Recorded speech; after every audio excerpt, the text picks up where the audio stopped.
In this video, I will guide you through the exciting world of high-end digital streamers by comparing the Volumio Rivo Plus and the Eversolo T8. Choosing the right device for your audio setup is essential for achieving that perfect sound quality.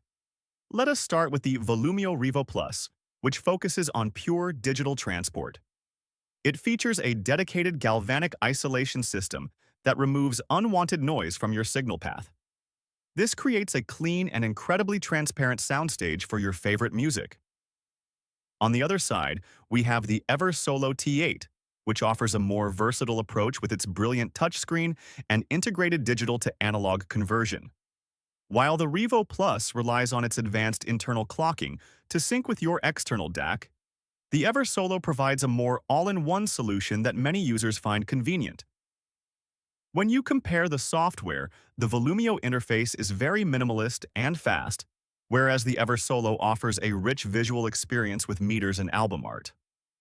Both streamers provide exceptional performance, but your final choice will depend on your existing gear.